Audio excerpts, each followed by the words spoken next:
Jai Shri Ram. Shraddha.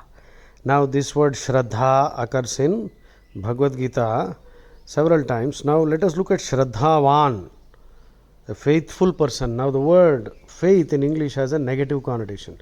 Actually, Shraddha is a word which is untranslatable. And faith is a negative word. Faith actually can be defined as blindly believing something for which there is no evidence. That is faith, which is ridiculous.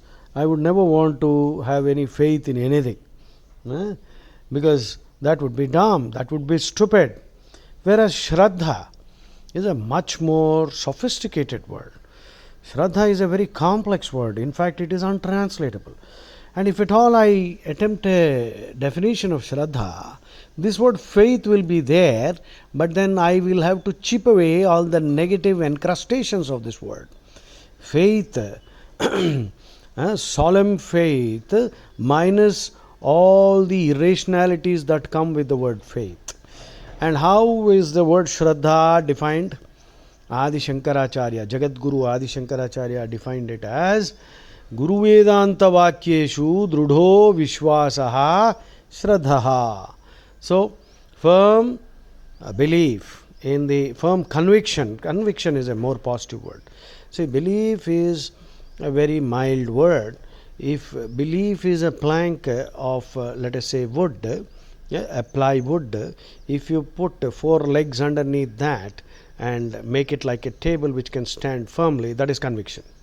So conviction is a belief which is supported by several legs, and the legs are evidence. Pure evidence or experiential evidence or similar things like that which prop up the mere belief.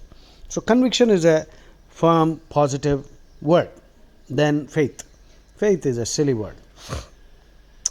Faith comes from Christianity and Islam, because in both these religions questioning is considered blasphemous. It amounts to apostasy, and therefore the punishment in both these religions is death. In fact, in the Holy Quran 5.101, look up, go to Google and type Holy Quran 5.101. That is the 5th chapter 101 ayat. 5th surah 101 ayat. And Holy Allah says that you should not ask questions. Don't ask questions. So it's simple. And he gives the reason. If you ask questions, there were some people who asked questions and they went astray. So you too might go astray. Therefore, don't ask questions. Whereas in Hinduism, we are encouraged to ask questions. In fact, the silliest question is often the toughest one for a true guru to answer, which means that there is no such thing as a silly question. In fact, a teacher's caliber can be judged by his capacity to calmly answer even the seemingly silliest question. Einstein famously remarked, if you cannot explain anything in simple terms, if you cannot explain something to a child, then it means that you don't know the topic on which you are talking about. So, let's leave it there now. Shraddhavan labhate jnanam tatpara samyatendriya jnanam labdhva param shantim achirena adhigacchati. Those whose conviction is deep and who have practiced controlling their mind and senses attain divine knowledge. Through such transcendental knowledge, they quickly attain an everlasting supreme peace. So, Guru, who is the Guru? Gu means distress. Ru means one who gets rid of it.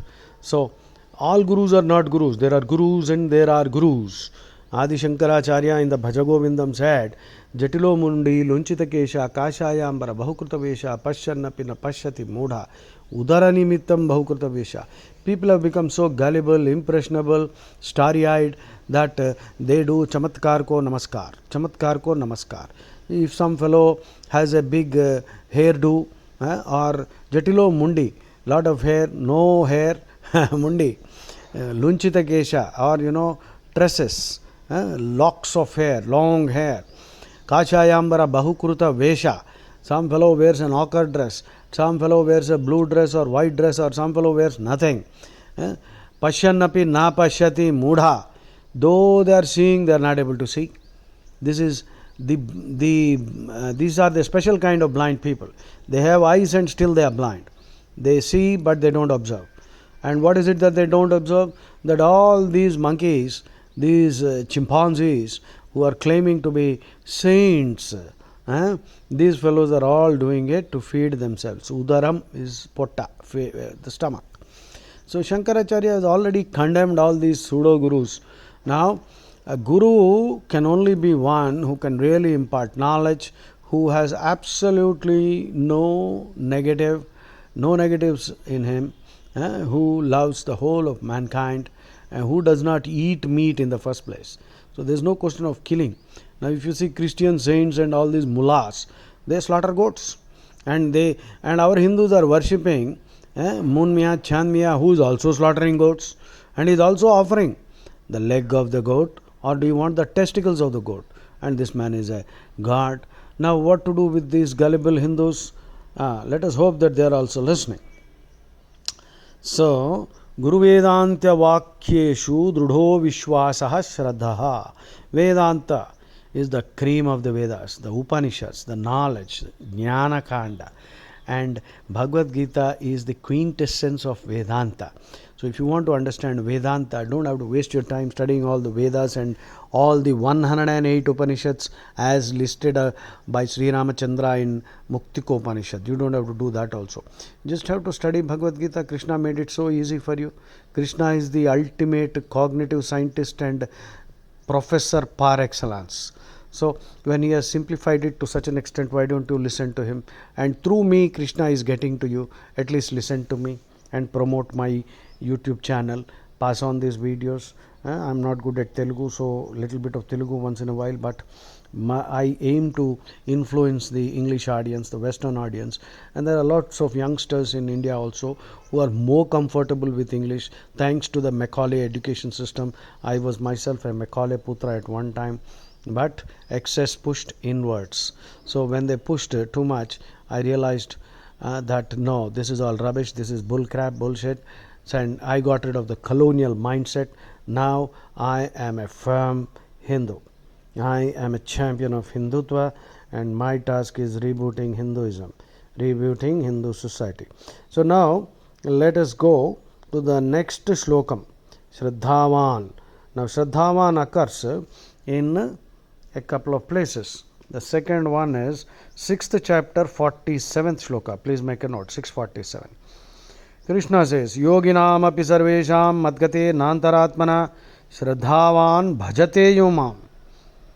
Shraddhavan bhajate yumam same yukta tamo mataha. Intelligence leads you to Krishna. That is my conviction. If you are an intelligent person, you will be worshipping only Krishna or Rama or Shiva or Ganesha or Devi or Surya. Shanmata Sthapanacharya. Jagadguru Shankaracharya declared that these 6 can be worshipped. In fact, if you look up the Bhagavad Gita, Vibhuti and Vishwarupa Sandarshana Yoga, then Krishna himself will tell you these are all my major manifestations. Keshu keshu cha bhaveshu. Arjuna asks, Keshu keshu cha bhaveshu. In which should I see you and worship you? So Krishna gives a long list. Kartikeya is also there, Murugan. So you have already innumerable dimensions, facets of bezels of Krishna, and you give up and worship some fellow who could not save himself, and some dead ghostly character, psychopathic crackpot, who was ranting, prating, babbling, didn't know what he was saying, and the listeners thought that this is divine messages. They constructed meanings into that, and if you look at that also, even there they have not done a good work. It is full of lechery, butchery, treachery. So yoginam api sarvesham madgate nantaratmana shraddhavan bhajate yumam. శ్రద్ధ ఉన్నవాడే నన్ను పూజిస్తాడని చెప్తున్నాడు. అంటే నిజమైన శ్రద్ధ ఉన్నవాడు, faith ఉంటే వాడు అక్కడ పోయాడు. శ్రద్ధావాన్ భజతే మాం సమేయుక్త తమోమత. Of all yogis, those whose minds are always absorbed in me and who engage in bhakti to me with great shraddha, them I consider to be the highest yogis of all. So in this verse, Krishna has emphatically declared that the bhakti yogi is the greatest. There are Karma Yogi, Bhakti Yogi, Jnana Yogi, Ashtanga Yogi, Rajavidya, Rajago Yogi, all these yogis are there. But who is the best? Bhakti Yoga. But what is the foundation of Bhakti? Jnana. And what is another foundational pillar of Bhakti? Karma. So, you have to be a Bhakti Yogi who is ever engaged in karma and whose foundations are rationality and knowledge, spiritual knowledge. So that's it, very simple. And Krishna in the Bhagavatam also says, Aham Bhakta Paradhino. Aham Bhakta Paradhino. Though I am supremely independent, I am enslaved by my devotees. They conquer my heart. Oh. See, in the Ramayana also, there is an incident where Rama says, you see, very in a lighter way, Rama says, but there is a deep spiritual import. Just as Krishna said, Aham Bhakta Paradhino. Bhakta Paradhino, make a note. Aham Bhakta Paradhino. Bhakta Paradhino hi Swatantra Iva Dvija. So, though he is Swatantra, independent, he is Bhakta Paradhino. Aham Bhakta Paradhino. Rama also in the Ramayana, in a lighter vein, while he was joking with the Vanaras. You see, this is a very interesting episode. Rama says, the earth is very heavy, isn't it? Who carries the earth? Vasuki. Vasuki, the king of the serpents. And who can wear Vasuki around his neck and walk around casually? Shiva. Who lifted Shiva along with his Kailasha Parvatam? Ravana. And who carried Ravana in his armpit and went around the whole of the earth? Vali. See, Ravana was once told by somebody that, listen, there is a guy who is much more powerful than you. So Ravana, out of curiosity, went to check up, and he saw a huge hill, and it was not a hill. He approached Vali from behind. That Vali was so big that he was looking like a hill. He was doing morning tapasya, Gayatri Vandana, and after that he used to take a bath in Sapta Samudras. So that means he used to jump, he used to fly. He had several siddhis. Vali is the son of Indra. So, Vali was capable. So, then Ravana came, and Ravana tried to pull his tail. Vali was in a Vanara Rupa. So, Vali turned around and saw this fellow, and he realized, okay, some fellow is trying to irritate me like a mosquito. So, he picked up Ravana and put him under his armpit. Chankalo vetkunnadu Ravanasaruni. And then Vali went around having a bath in Sapta Samudras, and when he came back, he deposited this fellow on the ground. Ravana nearly died. Most of his bones were badly broken or bruised. Ravana said, oh my God, thank you, Mr. Valiji. And so Vali said, get lost. And so Ravana and Vali became friends anyway. So Ravana was picked up in his armpit and Vali went around. So who is more stronger, more powerful? Vali. And I shot Vali with a single arrow. So Rama shot Vali with a single arrow. So who is more powerful? Me, myself. Me, myself. But now listen to the next part. Now I am Bhakta Paradhino. I am Bhakta Paradhino. So that means the Rama Bhakta captures and holds Rama in thrall, in Thrall, thrall. Thrall means slavery. Thralldom means slavery. So, not enthrall. The Ram Bhakta is enthralled by the name of Rama, and he holds Rama in thrall. In his heart, in the cage of his heart, Rama is imprisoned. So, when Rama is imprisoned in the cage of the heart of the Ram Bhakta, who is most powerful? The Ram Bhakta. That's it. Nice story, isn't it? So, remember the meaning of the word bhajate. Bhajate means to serve. Bhajate mam, bhajate yumam, serve. So, how do you serve Krishna? Loving devotion to Krishna, how do you serve? By doing lokasangraha, because we are all Krishna's family. Pitahamasya jagato mata dhata pitamaha. Krishna said, I am the father, I am the mother, I am the grandfather, I am your friend, I am your relative. So, So you should serve his family. When we serve his family, Krishna will be happy with you. Very simple. So Lokasangraham, welfare of all mankind.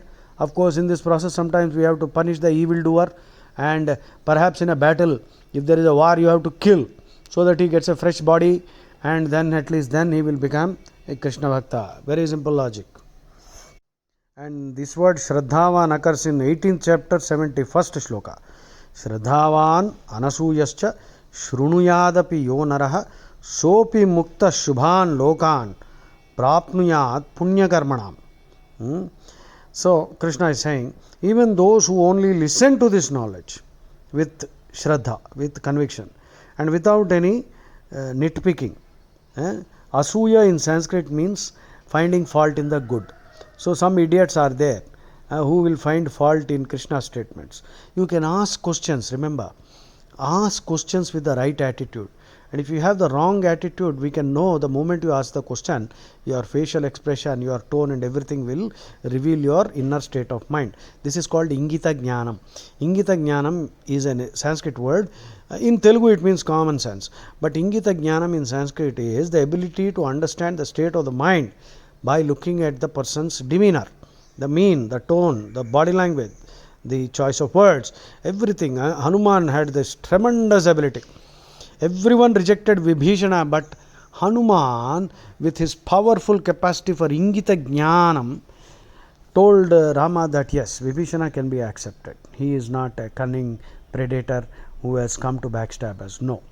And in fact, when Hanuman burnt down the whole of Lanka, the only palace that was not burnt down by the Agni was Vibhishana's palace. And Hanuman himself was surprised how he saw that Vibhishana's palace seemed to be protected. And from the Vibhishana's palace he could hear the chanting of Ram Nam. Ram, Ram was reverberating, echoing. Then Hanuman realized, oh, here is another Ram Bhakta. So Agni could not harm Vibhishana's palace because Vibhishana was a Ram Bhakta. So you have understood the meaning of Ingita Jnanam. See, in the 18th chapter, Krishna says from 68 to 71, Abhidasyati.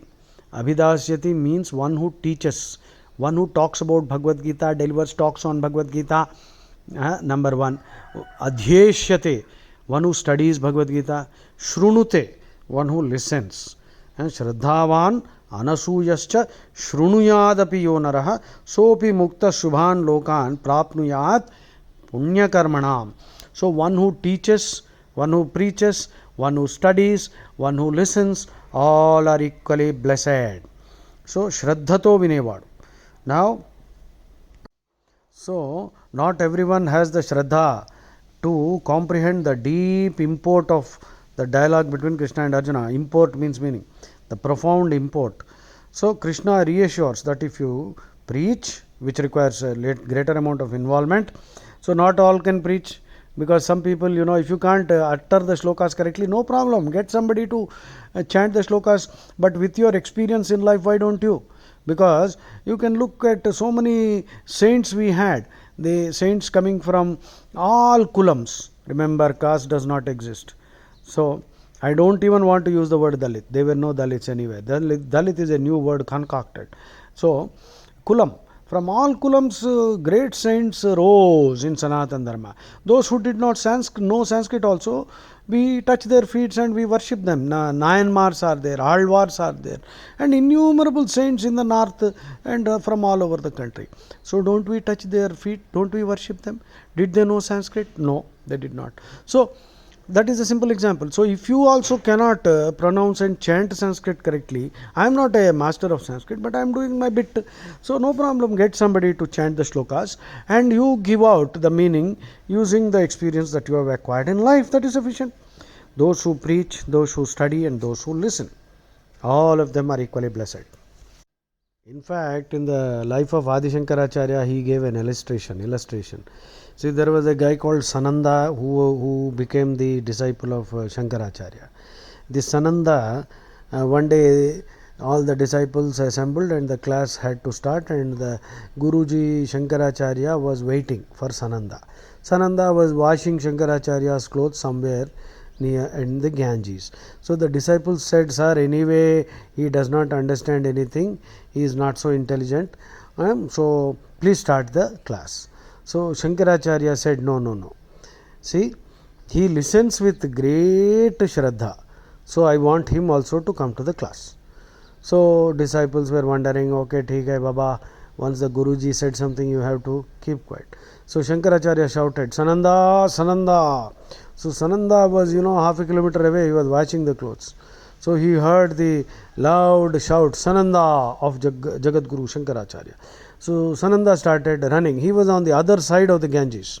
So there was a small stream, like, a stream of the Ganges. So he was on the other side, it's a broad one. So Sananda, when he heard Shankaracharya's voice, he started running. He took all the clothes and started running. And he ran over the water. Imagine, he is running like this is like a surreal phantasmagoria, dream-like hallucinatory dream sequence. So Sananda is now running on water, as they, Christians believe that Jesus walked on water. We have many instances of our sants walking on water, being immersed in water and doing tapas like Trailinga Swami. So here Sananda ran on water and reached Adi Shankaracharya and sat down there to attend the class. Now, he was not so highly intelligent as the others, but they were amazed. And as he ran on the Ganges, several lotus flowers bloomed up. That is why Sananda was renamed Padmapada. So Padmapada became illuminated, enlightened, edified by the anugraham of Shankaracharya. So here Shankaracharya gave proof. See, this fellow just listens with Shraddha, and even if he did not understand, he gained this great ability. Now he understands better than all of you. So don't belittle somebody who is simply a villager, and because he doesn't seem to understand as much as you do, you are mistaken. They might be great souls who actually understand, but they are in this avatara of a humble villager. So be careful. Na jane kis roop mein Narayan mil jaye. Jai Shri Ram. So Shraddhavan occurred in 3 places. I hope you made a note. Jai Shri Ram. In the next talk we will talk about where Shraddha occurs.